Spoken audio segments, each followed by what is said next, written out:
My name is Pavit Manda Anand and I take care of the APAC communication for InDrive. And before we start, InDrive কি করে আর আমাদের footprint কতটা globally সেটা নিয়ে একটু কথা বলে নি, রাইট? আমরা 46টা কান্ট্রিজে রয়েছি গ্লোবালি, মোর দ্যান 749 সিটিজ তে আমরা কারেন্টলি অ্যাক্টিভ রয়েছি। এই মুহূর্তে আমাদের একটা solid talented team of 3000 individuals across the globe কাজ করছে। সবাই মিলে ইনড্রাইভের ভ্যালিউজ, ইনড্রাইভের বিজনেস সবকিছু তুলে ধরার চেষ্টা করছে across 749 cities globally. And not only we run business, but also we run a lot of non-profit activities, which we call internally as Envision. Envision-এর থ্রুতে আমরা we want you to have full control on the price. আমাদের এখানে যারা driver partners friends রয়েছেন তারা জানে, are also যারা আমাদের রাইডার্স রয়েছেন, যারা আমাদের প্যাসেঞ্জার্স ইউজ করেন, জানে যে ইনড্রাইভ কোনো রকম ভাবে অ্যাপের প্রাইসকে ইনফ্লুয়েন্স করে না। আমরা কখনো বলে দিই না যে আজকে বৃষ্টি হচ্ছে বলে সার্চ 5x, আমরা কখনো বলে দিই না যে আজকে বন্ধ আছে বলে সার্চ 10x। আমরা বলে দিই না, বিকজ এটা আপনাদের জন্য ঠিক নয়, প্যাসেঞ্জারের জন্য ঠিক নয়। আমি যদি প্রাইস প্রচন্ড কম রাখি সেটা আপনাদের জন্য ভুল, আমি যদি খুব প্রাইস বাড়িয়ে রাখি সেটা প্যাসেঞ্জারের জন্য ভুল। So we solve for injustice, যেটা করার যেটা ঠিক করার সেটা করি। আমরা বিশ্বাস করি যে দুটো মানুষ যথেষ্ট বুদ্ধি রাখে নিজেদের মধ্যে এগ্রিমেন্ট আনার জন্য। দুটো মানুষ অবভিয়াসলি যথেষ্ট রকম ওয়াকিবহল থাকে এনি পয়েন্টে যে তারা নিজেদের মধ্যে আলোচনা করে একটা রাইট প্রাইসে এসে সেই ট্রিপটাকে ফুলফিল করতে পারে। ওনারা বলতে পারেন they have all the right to say আমি রাইটটা নেব না, তার জন্য আমরা তাদেরকে পেনালাইজ করি না। অন্য কেউ এসে বলে দেয় না দামটা এত হবে চালের ডালের, রাইট? সো সিমিলারলি এখানেও কেউ বলে দিচ্ছেন আপনাদের, so obviously it's got to be fair. আর এই দুটো জিনিস আমাদের, যেটা আমি বললাম ইউনিক ভ্যালিউ প্রপোজিশনস, আমরা ফ্রিডম অফ চয়েস দিই, আমরা ফেয়ারনেস ড্রাইভ করি। Bombay, Pune, Kolkata, Durgapur, Kolkata, Asansol, out station TRIPS আমাদের আমরা সাপোর্ট। এখন অটো ট্যাক্সি নিয়ে ঘুরে বেড়ায় বোম্বেতে, দেখেছেন অনেক। তো উনি ওরকমই একটা মানুষ, উনি বিশ্বাস করেন যে lowest state of the society থেকে উপর। मतलब आप हमारे साथ मिल गए और मतलब ये सेफ्टी ट्रेनिंग लेके आगे आप मतलब पैसेंजर के साथ कैसे राइड सेफली ले सकते हैं। खासकर जो सेफ्टी कैंपेन है ये आप ही लोगों के लिए है। जैसे इसमें आपको बताया जाएगा कि मतलब हम राइड लेने के दौरान आपको किन बातों का ध्यान रखना है, क्योंकि बहुत चीज़ों में हमने पाया है कि जो पैसेंजर हैं वो मिसबिहेव कर लेते हैं। तो आपको कैसे रिएक्ट करना है, ड्राइव करते वक्त आपको कैसे मतलब क्या किन किन चीज़ों का ध्यान रखना है। जैसे आपको सेफ्टी बेल्ट हमेशा रखना है, मेडिकल किट आपके पास होना चाहिए, ट्रैफिक रूल्स को कैसे फॉलो करना है, क्योंकि आप दिन में 8 से 12 घंटा काम करते हैं। मुझे पता है ये 10 से 12 घंटा काम करना है, वो रूल को ট্রেনিং করিয়েছি। আমাদের রিসেন্ট আরো দুটো কোম্পানির সঙ্গে কথা চলছে যেখানে ট্রেনিং হবে, ঠিক আছে? সেখানেও একই পারপাস, আমরা এখানে সবাই ড্রাইভারকে ট্রেনিং করে, কিন্তু আমরা কাউকে ড্রাইভিং শেখাতে আসি না। সবাই এক একজন বড় বড় ড্রাইভার, অতদিন আমরা চাকরি করছেন যতদিন তারা ড্রাইভিং করছেন।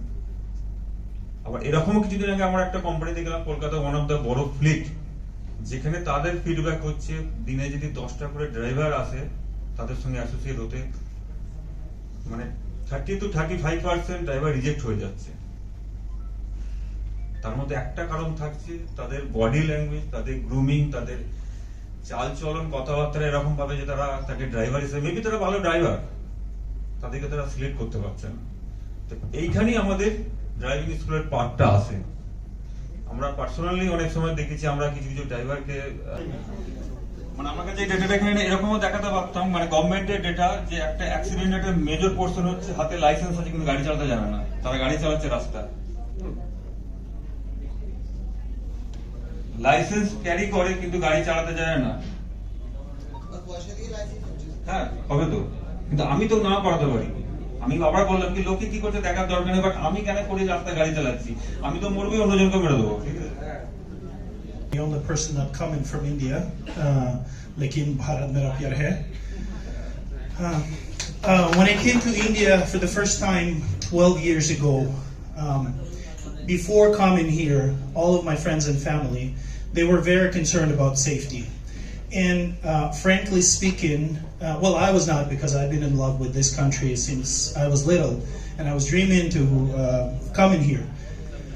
And I should say I had the most amazing 3 months here traveling around the country.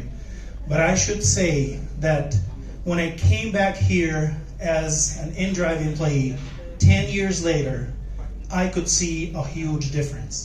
Yes, safety was a big concern during my first trip. And there were a few times when, it was like something was about to happen, and it was just the way that I could communicate with the people that, nothing really bad happened. But I should say this country has transformed so rapidly, and it's transforming now with the speed that I have not seen in any other country. Everybody speaks about China as that country that's shown the world, how it can change so rapidly. But I should say that India, as what I see in the past few years that I've been here, is changing at an amazing pace. And good question. দেখুন, search প্রাইসিংটা আমরা customer side থেকে যেভাবে দেখি, ড্রাইভাররা কিন্তু সেভাবে দেখে না। আপনি এখানে অনেক ড্রাইভার পার্টনার রয়েছে, কাউকে জিজ্ঞেস করে দেখতে পারেন যখন সার্চ প্রাইসিং হয় আপনি কত টাকা পান। দেখবেন নর্মাল সার্চ আর নর্মাল প্রাইসিং আর সার্চ প্রাইসিংয়ের ভেতরে উনি যে টাকাটা পাচ্ছেন ওটার ডিফারেন্স খুব কম হয়। সো আর তার ওই মুহূর্তে দাঁড়িয়ে সাপ্লাই এত এগ্রিগেট হয়ে যায় যে ওনারা অ্যাকচুয়ালি কেউ ফেয়ার প্রাইস পান না। তো ওই মুহূর্তে দাঁড়িয়ে আপনি যদি জিজ্ঞেস করেন সার্চ প্রাইসিং ইজ গুড মনে হয় দেখে, কারণ কাস্টমার্সের প্রবলেম হলে ড্রাইভার পার্টনার বেশি টাকা পাচ্ছে, but actually end of the day সেটা হয় না, বিকজ ওই মুহূর্তে পার্সেন্টেজ কমিশন অনেক সময় ডায়নামিক হয়ে যেতে পারে, right? For us it's same. আমরা যে একটা অল্প ছোট্ট কমিশন চার্জ করি, ইটস এ সেম। ড্রাইভার পার্টনাররা অনেকটা কম টাকা আমাদের অ্যাপের থ্রুতে দিতে হয়, রাইট, আমাদেরকে অ্যাজ কমিশন। তো সেইখান থেকে they save a lot of money anyway. So ওনাদের জন্য এটা অনেকটা বেশি লুক্রেটিভ হয়ে যায় এনি পয়েন্ট ইন টাইম। কলকাতায় এই মুহূর্তে আপনাদের কত গাড়ি চলছে? আই থিঙ্ক কলকাতাতে we have more than 20,000 cabs live, আর আমরা আরও বাড়াচ্ছি ফ্লিট এখানে। সারা কতটা কলকাতা? সারা বলতে কলকাতায় কতটা সারা পেয়েছেন আপনারা? খুব ভালো। আমি ওটাই বলছিলাম আগের জনকেও যে আমাদের 12টা সিটি লাইভ, তার ভেতরে আমাদের বেস্ট পারফর্মিং সিটি হচ্ছে Kolkata. Lot of inDrive live, love here, people are enjoying taking the ride with us. আমার মনে হয় ingrained in the Bengalis, they love to negotiate. ওনারা একটুখানি দর করে জিনিস কিনতে ভালোবাসেন। I think they are loving it. ওয়ার্ল্ডের কটা কান্ট্রিতে আপনাদের? We are in 46 countries. 46 countries and 749 cities. সবচেয়ে ভালো রেসপন্স কোথায়? Out of all the globally, out of all the দেখুন প্রচুর কান্ট্রিতে we are doing pretty well. South এশিয়াতে আপনি যদি দেখেন আমাদের বাংলাদেশের বিজনেস ইজ ডুইং ওয়েল, পাকিস্তানে we are doing well, globally আমাদের লাটামে we are doing well. So across globally all the cities more or less there are stable markets. ইন্ডিয়াতে আমরা এসেছি, it's been 2 years, now we R